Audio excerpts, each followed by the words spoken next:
नमस्कार. आपली बदलापूरमध्ये मी श्रद्धा तुम्हा सर्वांचं पुन्हा एकदा स्वागत करते.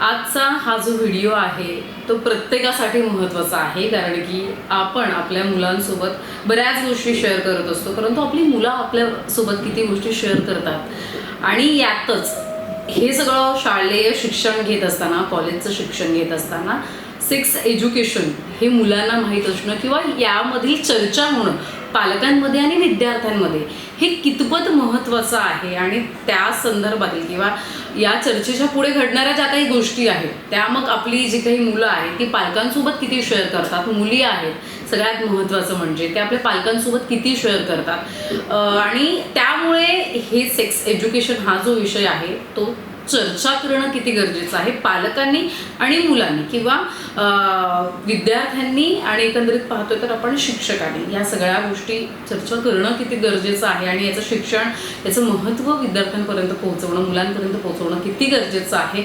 आजच्या या व्हिडिओच्या माध्यमातून आपण याच संदर्भात माहिती घेणार आहोत. सेंट अँथोनीच्या माध्यमातून, सेंट अँथोनी या शाळेच्या माध्यमातून आपण विविध विषय जे आहेत ते अमरेंद्र चितळे सर जे आहेत त्यांच्या माध्यमातून ते आपल्याशी चर्चा करतात आणि तुमच्यापर्यंत पोहोचवतात. बरेच लॉ आहेत किंवा इतर जे काही विषय आहेत आपल्या दैनंदिन जीवनामध्ये घडत असतात, ते विद्यार्थ्यांसोबत घडत असतात, तर ते तुमच्यापर्यंत पोहोचवण्याचा प्रयत्न करतो. आजचा विषय आहे सेक्स एज्युकेशनचं महत्त्व किती आहे, कारण की लैंगिक शोषण असू द्यात, विनयभंग असू द्यात, बऱ्याच घटना घडत असतात आणि काही टक्केवारीमध्ये मुली ज्या आहेत त्या घरी सांगत सुद्धा नाही भीतीपोटी. तर अर्थात या विषयावरती आपण आज चर्चा करणार आहोत. सर काय सांगाल, खूप महत्त्वाचा आजचा हा विषय, सेक्स एज्युकेशनचं महत्त्व, चर्चा होणं किती गरजेचं आहे, तुम्हाला काय वाटतं? चर्चा होणं तर फार इम्पॉर्टंट आहे, कारण मला असं वाटतं की 90% किंवा वरचं पर्सेंटेज हे मोलेस्टेशन केसेस ज्या असतात, रेप केसेस ज्या असतात ह्या that is because of lack of proper sex education. आता याच्यामध्ये दोन गोष्टी आहेत. हे नुसतं सेक्स एज्युकेशन बद्दल नाही की व्हॉट इज सेक्स आणि what is respecting the other person.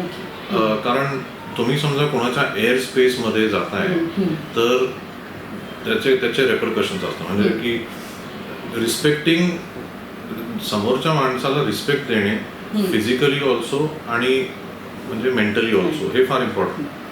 तर सेक्स एज्युकेशन हे इम्पॉर्टंट आहे का? आता आजकाल काय झालंय की मुलं भरपूर गोष्टी ऑनलाईन बघतात. आमच्या वेळेस तसं नव्हतं, कारण तेव्हा ऑनलाईन नव्हतंच. तेव्हा भरपूर गोष्टी आम्हाला अगदी खूप लेट कळायच्या किंवा मग आमचेच पेरेंट्स आम्हाला नंतर सांगायचे वगैरे. पण आता मुलांना हे आधीच कळतं, मग ती एक्साइटमेंट असते, मग ते अर्धं नॉलेज असतं की आपण हे करू. मग ते एक्साइटमेंट आणि त्या अर्धा नॉलेजमुळे मग ते मुलं एकमेकांशी बोलायला लागतात आणि मग त्याच्या मागचं जे गांभीर्य आहे किंवा एक रिस्पॉन्सिबिलिटी जी आहे, रिस्पेक्ट पार्ट जो आहे तो कुठेतरी मिसिंग जातो. मग या अशा केसेस होतात की शाळेमध्ये का मुलांनी मुलीबरोबर काहीतरी मोलेस्टेशन केलं किंवा स्कूलमध्ये कॉलेजमध्ये सुद्धा होतात त्या गोष्टी. तर कारण ते जे कम्युनिकेशनचं जे लूप आहे ते कम्प्लीटच नाही झालेलं. ठीक आहे, हे एवढं कळलंय तुम्हाला, पण व्हॉट इज सेक्स हे कळलेलं आहे, पण त्याच्या मागची जी रिस्पॉन्सिबिलिटी जी आहे आणि त्याच्या मागचा जो रिस्पेक्ट जो आपण मेंटेन करायला पाहिजे त्याचं काय, तर ते सुद्धा समजवायला पाहिजे. आणि त्याची जी मेन जबाबदारी जी आहे ती पेरेंट्सची आहे आणि टीचर्सची आहे. आणि याच्यामध्ये ओपनली मी भरपूरदा बघतो पेरेंट्स याच्याबद्दल ओपनली बोलत नाहीत. खरं म्हणजे बोलायला पाहिजे आणि एस्पेशली म्हणजे मुलांशी तर बोलायलाच पाहिजे, मुलींशी तर डेफिनेटली बोलायला पाहिजे, कारण भरपूरदा लहान मुलींना कळत नाही की इनअप्रोप्रिएट टच कोणी समजा करत असेल, त्यांना कळत नाही त्याच्या मागचा हेतू काय आहे. त्यांना हे सुद्धा कळायला पाहिजे, म्हणजे मग ते घरी येऊन सांगतील की असं असं झालंय. कितीतरी केसेस अशा आहेत जिथे रिपोर्टच नाही झालेल्या, नंतर मग कधीतरी कळतं ते. आणि मग नंतर कधी कळतं, जेव्हा मुली किंवा मुलं जेव्हा मोठे होतात तेव्हा त्यांना कळतं की माझ्याबरोबर जे झालं होतं तेव्हा दॅट वॉज अ मोलेस्टेशन. आणि मग तो एक मोठा ट्रॉमा म्हणून असं मॅनिफेस्ट होतो आणि मग ते इरिपेरेबल होतं की मग काहीच करू नये. तो त्या ट्रॉमामधनं बाहेर काढण्यासाठी मग सायकोथेरपी वगैरे ते सगळं करतो. या सगळ्या गोष्टी अगदी रूट कॉजवरनं समजा डील करायच्या असतील तर शाळेमध्येच proper sex education along with importance of respect and responsibility हे सगळं शिकवायला पाहिजे. अर्थात तर शाळेमध्ये आपण जे काही इतर शिक्षण घेतो त्याच्यासोबत हे विषय जे आहेत म्हणजे आपण जे दैनंदिन जीवन जगत असतो आणि हे जीवन जगत असताना ज्या फेसमधून आपण जातो किंवा ज्या घटना आपल्यासोबत घडत असतात, स्पेशली मुलींसोबत घडत असतात आणि मुली घरी सांगत नाही का, तर आईला घाबरतात, वडिलांना घाबरतात आणि मग नंतर काय होईल याचा विचार करतात. परंतु हे जर पालकांचं आणि मुलांचं जर कॉर्डिनेशन चांगलं असलं आणि जर यांच्यामध्ये सुद्धा पालकांमध्ये आणि मुलांमध्ये जर ही सुद्धा जर चर्चा झाली तर मुलीसुद्धा ज्या काही घटना त्यांच्यासोबत घडतात त्या अर्थात सांगू शकतील आणि सेम गोष्ट शाळेत सुद्धा. त्याच्यामुळे चर्चा होणं गरजेचं आहे. या व्यतिरिक्त आपण सरांनी आपल्याला सांगितलं की मुलांना सुद्धा एज्युकेशन या संदर्भात देणं गरजेचं आहे, कारण की त्या पलीकडे रिस्पेक्ट करणं, सेक्सच्या पलीकडे रिस्पेक्ट करणं, त्या पद्धतीने वागणं यामध्ये सुद्धा फरक असतो, कारण की वयोमान असतं ते, या सगळ्या गोष्टी घडत असतात, आपण त्या नाकारू शकत नाही आहे. त्यामुळे बऱ्याच गोष्टी असतात. त्याच्यामुळे खरं तर ज्ञान प्रत्येक गोष्टीचं असणं विद्यार्थ्यांना गरजेचं असतं. मी आणखीन एक एक्झाम्पल देतो तुम्हाला की आता भरपूरदा आणि सगळ्या घरांमध्ये कधी ना कधी झालेलं की पॉर्नोग्राफी मुलगा किंवा मुली कधी ना कधी पेरेंट्स पकडणार आहे त्यांना, म्हणजे पॉर्न मूवीज वगैरे बघताना नाहीतर इनअप्रोप्रिएट बघताना भरपूरदा म्हणजे मेजॉरिटी पेरेंट्स आपल्या मुलाला बदलायला लागतात की असं कसं बघतो तू वगैरे. पण त्यांना खरं म्हणजे हे मी सांगू इच्छितो की हे एक नॅचरल प्रोसेस आहे, कारण ते आता मोठी होत आहे तसं त्यांचे हॉर्मोन्स वगैरे ते सगळं असतं. त्याच्यामुळे त्यांना हे सगळं बघावंच वाटतं.